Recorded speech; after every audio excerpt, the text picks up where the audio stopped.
Hello everyone, welcome again to GRIPTV. This is Tima Dean. Welcome everyone to GRIPTV. I am Tima Dean, your interviewer for today. Welcome ladies and gentlemen, GRIPTV. I'm your host Warren Davis. Welcome ladies and gentlemen to another segment of GRIPTV. I'm your host Warren Davis. So at this point, and I am because glad to have you here.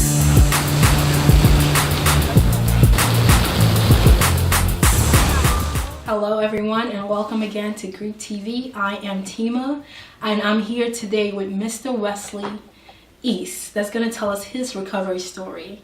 And he happened to go all the way to Africa to get recovered. So this should be an interesting one. Stay tuned.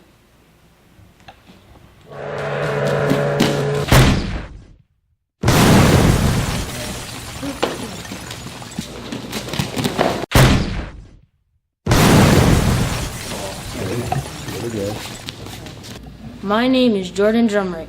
I am 12 years old and a martial arts student. It takes a lot of hard work and concentration to fly through the air like I do.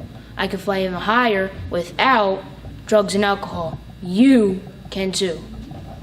This message brought to you by GRIPTV's Youth Drug Abuse Awareness Project and Pro Martial Arts of Boothwyn, Pennsylvania. Well, hello Mr. Wesley, how are you? How are you, sister? I'm good. It's a pleasure being here and thank you for welcoming us to your home and thank you for sharing your story with us. Yes.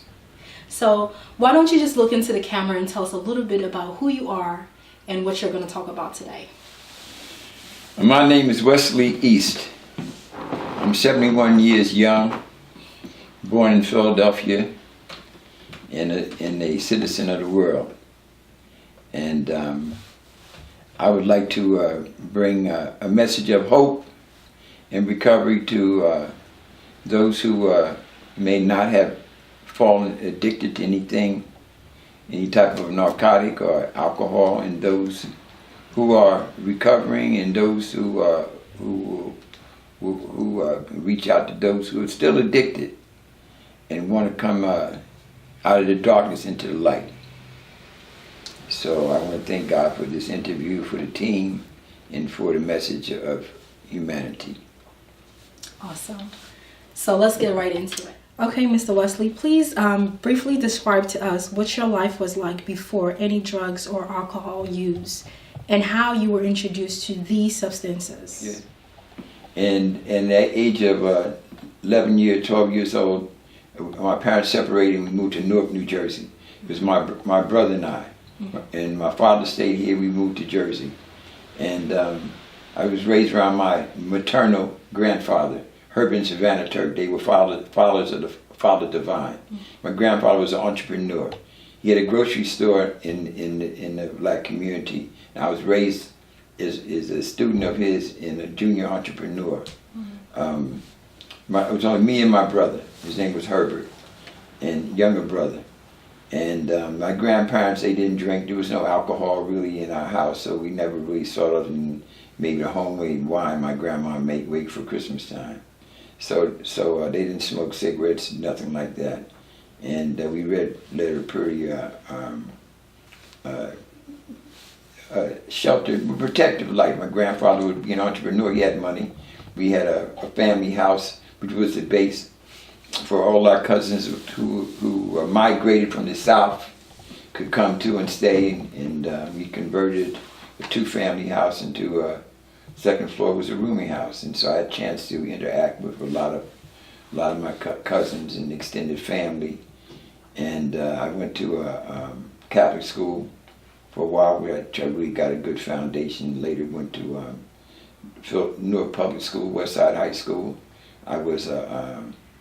I sold newspapers. I had the New York Times, the Star Ledger, and Newark Evening News. Dropped the papers off at the school in the morning, and I would sell them to the school teachers. I bought my first car when I was 16 years old. I was a follower of I was a Nation of Islam, which gave me a cultural input to who I was and to be a strong black man. So I wasn't attracted by other boys be smoking weed or cigarettes. That didn't attract me. and I ended up getting my girlfriend pregnant. I had a shotgun wedding. Shotgun wedding, a lot of young people don't know, it's not my baby daddy drama. You commit and you marry the girl, and that's your wedding, and I married her. And so you honor her family. And so I was a young father and in college, and that was my journey in during that college period. That's the first time I smoked a joint, around about 19, 20 years old. Can you describe for our audience your addiction lifestyle and how and when you really knew you were addicted? And when did you hit rock bottom, and what happened for you to finally seek help? I graduated through the drug world, from marijuana to LSD, mescaline, and these were called mind-expanding drugs. And at that time, cocaine was called a rich man's high in the early 70s. Only gangster hustlers had access to cocaine. Heroin was being pushed on the black community because the government was bringing it out of Southeast Asia, and a lot of my friends were getting addicted to heroin. I wasn't attracted to heroin because it made you nod and go to sleep. And a lot of our friends were overdosing, finding them dead inside cars, on rooftops, and etc. And that drug really scared me. I never liked heroin, never attracted to the downer drug. Through the 70s, early 70s, I had a chance even to become a dealer. I went to Mexico. Me and a buddy of mine graduated from college out there in Arizona and in Texas, and we were bringing kilos of weed back to Newark. And cocaine was, I dealt with the older hustlers, and they introduced me to cocaine for the first time around the mid-70s. And they snorted coke then.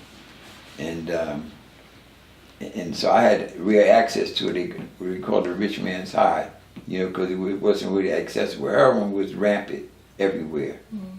And by 1980, I took a trip to California, and a cousin of mine owned a nightclub, and he took me out that night, and he asked me, after the club closed, asked me if I ever smoked coke before, and I told him no. So anyway, he introduced me to freebasing. Freebasing is where they cook the impurities out of the cocaine to raw coke, and they put it they make it into a rock form. Take the powder and turn it to a rock. And I started smoking, took my first hit. And I'll never forget it. He took me that night, it was around 3, 4 in the morning. He drops me off at a girl's house. And he leaves me like with maybe about a couple 8 balls of coke. 8 balls, 3.3 grams. And he leaves me with the girl, and comes back the next day for me, and that began my journey of addiction. And it was no fiction. Anyway, I end up it's kind of like you get a certain crowd, that starting to smoke, and you kind of mask it. You don't want everybody to kind of know what you're doing. You're on a down low. You kind of hide it, and until my wife, by 1990, we had ran through a lot of money, and my money wasn't strong, and around the mid-90s, she had enough of my behavior, and it caused me to, if I didn't have money, I would take money from her. I was always an entrepreneur, so I would wholesale and sell things to get cash to continue my high. I had my own house, so I had my own space, I called it, in the basement, where I had my privacy, and this is where I entertained and where we got high at. And I found myself becoming economically impoverished because I was feeding that white girl they called cocaine. That became my woman, and she was pimping me, taking all my money. My wife got tired of it, and she offered me $20,000 to move, to leave. I had bought some property here in Philadelphia, so I ended up in my addiction taking the $20,000. No, as a matter of fact, I refused the 20. I said, "You feel that way? Give me 5." I take the 5,000 and move here to Philadelphia. One of the worst moves I did, leaving a beautiful wife and 3 beautiful children. And it tracks of my tears, and down through the years, the pain that I caused my children and her. I later come to Philadelphia, and I owned a property here, and I began a crack house. Is that how you start dealing? Well, I never dealt. See, one thing, if you deal, the cops know who's dealers. They want the dealers. They don't want the ones that's getting high. Okay. So I never dealt out of the house. I knew dealers, that guys that sold. Okay. And I would in the house stayed popping 24 hours. We had shifts. I even had bodyguards. When I got tired, the house is actually right across the street from this location. So I would come over here. My mom lived here. So I come over here and shower and chill out and go back to sleep, and I leave one of my boys on the door, And then we had a madam, and she collected. We rented rooms out. We had girls to party with the gentlemen that came by. We our set was a little different than most of the other places. We called ours. You had to have $100 enough to get inside. You couldn't bring no $10 or $20. That wouldn't last but a few minutes. So you don't even come by if you didn't have $100 or more. That meant that was a party. And my son, my baby son, he was hurt, very wounded by my activities and my addiction. I ended up putting my properties, which I had owned, into his name and my children's name, and because I didn't want any more financial responsibility. And my son, in his pain, evicted me from my house, and that was one of the greatest, saddest and greatest days of my life, because that was my fall. I didn't have anywhere to go. I ended up staying with people in their homes. I never forget, I'm sleeping in a room and look up one day at night, and I see roaches coming down the wall. Hundreds of roaches. I jumped up and I said, "Lord, please take me out of this. I can't. This was an extreme from the world that I've been used to, a life of comfort and money. Now I'm taking a fall." And I put myself in a local outpatient drug program called Gardenzia here in Philadelphia. What happened? I got locked up. I got locked up on a job charge. The police searched me, couldn't find, and they ended up searching the street, find a $10 bag of coke and locked me up. Wow. So anyway, he put me on probation, and I stopped going to probation. And my probation counselor told me if I didn't go to probation, he would have me locked up. So, Mr. Wesley, when actually did you realize that you really have an addiction, and when did you get to the point to realize that you are at rock bottom? Well, when I didn't care about being locked up from my probation officer, he told me he's going to violate me if I come back and give him a hot urine again, because you have to give him urine periodically. And I ended up going in a drug rehab program, and I'm staying with friends. And I'm staying in environments where everybody's getting high in the house, and I found that my life was on a merry-go-round. I really want to thank the rehab program. Really made me aware, because I didn't think I had a problem. until I met other people in group session that had problems similar to mine, some worse and some not as bad. And that began my reality check, and that began my journey. But even the addicts are very shrewd. They're shrewd survivors. They master, I should say, con artists. You know, they can sell an Eskimo ice cream. So even in my rehab, they would urine test you once a week. I even played Russian roulette. I knew when my urine would be clean and when it would be hot. And I even played Russian roulette with that until I decided that I wanted to make a change. I wanted to change my life. So we're now in the 90s and moving into year 2000, and I'm still dipping and dabbing. I'm still addicted to that white girl, and I done lost a family. I broke up with a couple of girlfriends, and I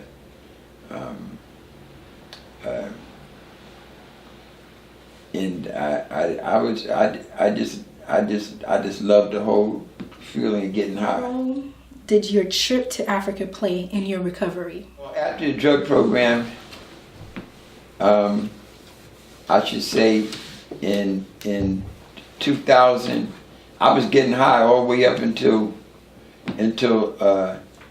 June of 2014. And a friend of mine offered me an opportunity to go to Africa. He retired and he had an airlines ticket, told me I could with buddy pass. I'd been to Africa several times earlier in my life. Okay. And I had a chance to go to Africa. And matter of fact, even the night before I went, I had a party with myself, still got high.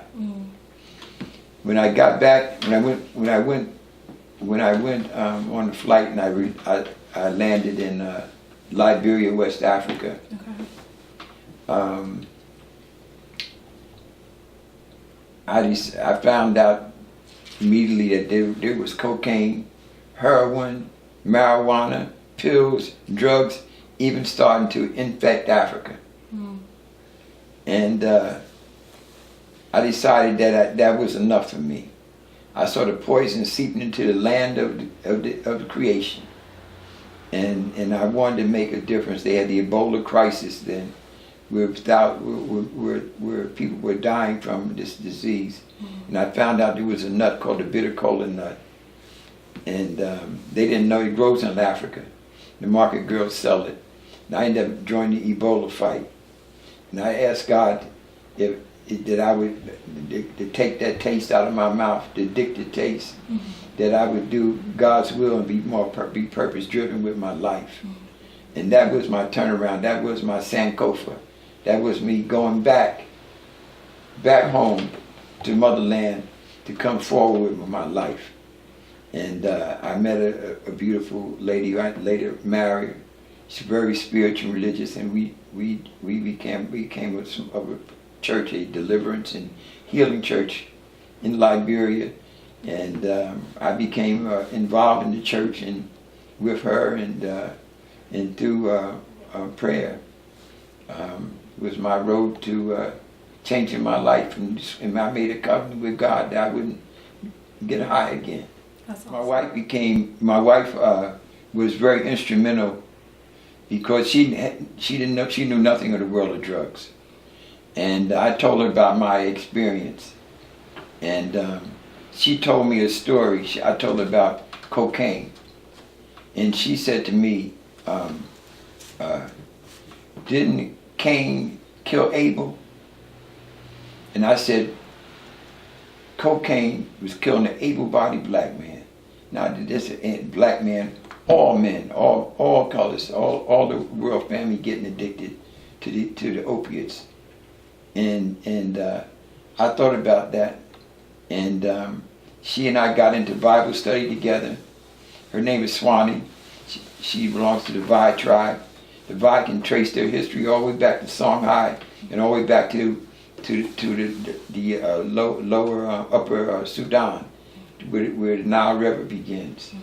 And I felt that she was my blessing from God. I felt that I found the wife that I lost 400 years ago when I was taken away. That she was my soulmate, and that she was my spirit woman, the original woman.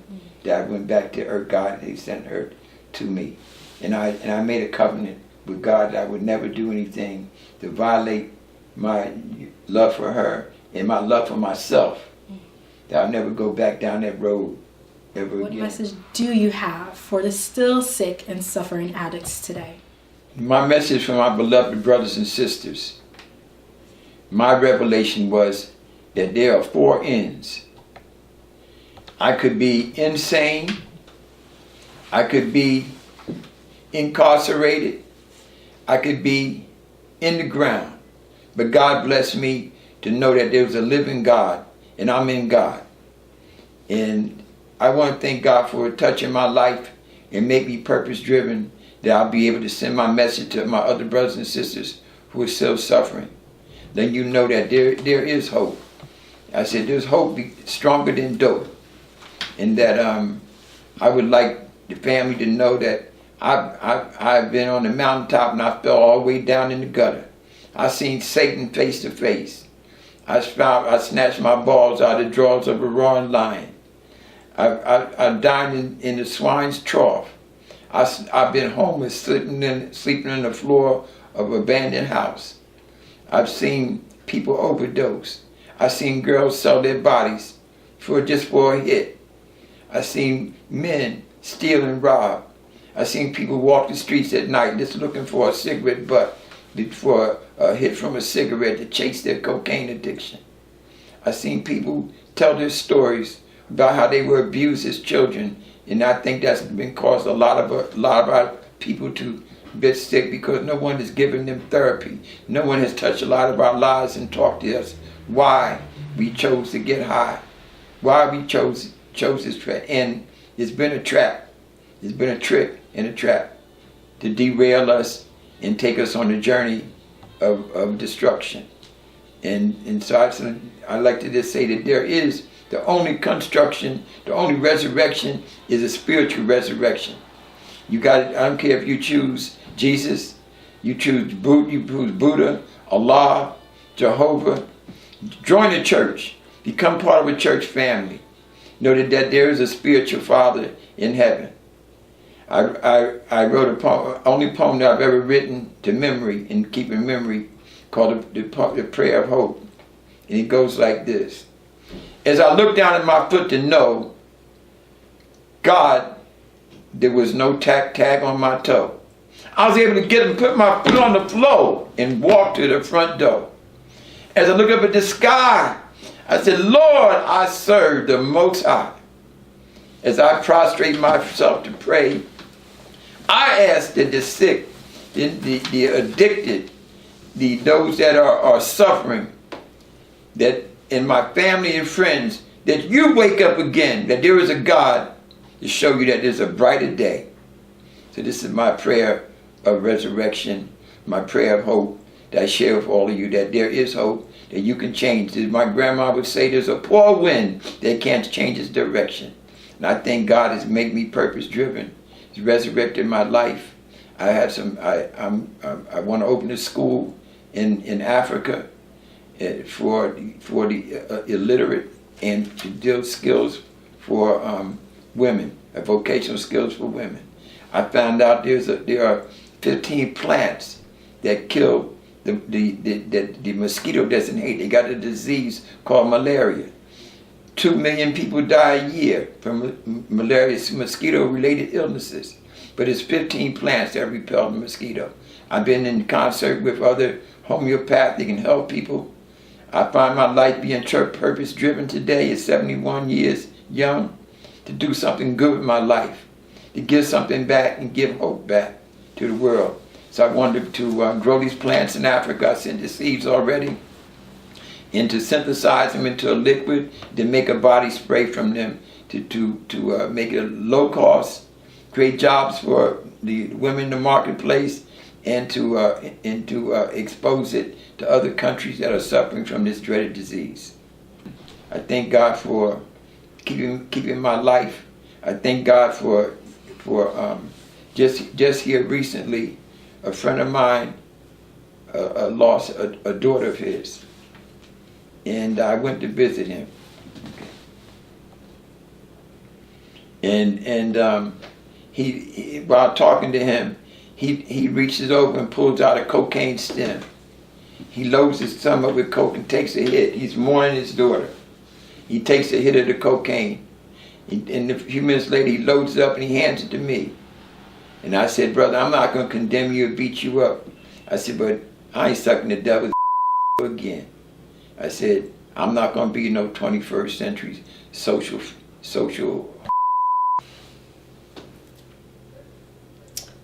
Thank you, Mr. Wesley, for letting us into your past life and your present life. We thank God for your recovery, and we thank God for the work that you want to do ahead. And we pray that you receive the provision that you need to go forth and reach out to other people and bring them to the light that you have come into. And thank you, everyone, for watching. Again, this is Tima, and this is GRIPTV. I hope you will join us again next time for another recovering story. And may God bless everyone who views your show. Amen. Amen. Thank you for that, sir. Yes. We distribute a drug coloring book for kids in the neighborhoods and community events throughout the city and beyond.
We also produce positive anti-drug messages for social media and television.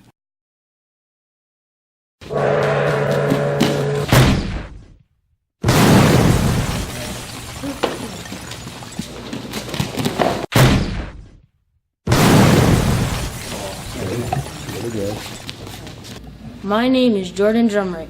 I am 12 years old and a martial arts student. It takes a lot of hard work and concentration to fly through the air like I do.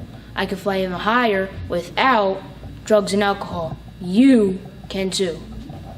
This message brought to you by GRIPTV's Youth Drug Abuse Awareness Project and Pro Martial Arts of Boothwyn, Pennsylvania. We have developed in-school, after-school drug prevention curriculum. The Color of My Future is designed for elementary and middle school students. During the program, the children are encouraged to develop their own anti-drug messages, a sample of which you see here.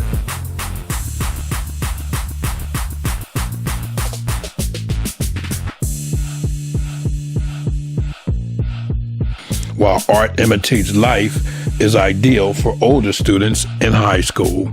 For more information on how you can become involved or sponsor the project, please call 610-203-6041. My name is Bob Safronsky, Executive Director of Christian Life Prison and Recovery Ministries in Southampton, Pennsylvania. I'm here on GRIPTV, and I'm going to encourage you right now, if you're not watching the program, you are missing it. Get all the information at GRIPTV.net. Mr. Warren is an awesome man of God. Thank you for this program. This program will bless you. Please tune in next time. GRIPTV.net for all the information.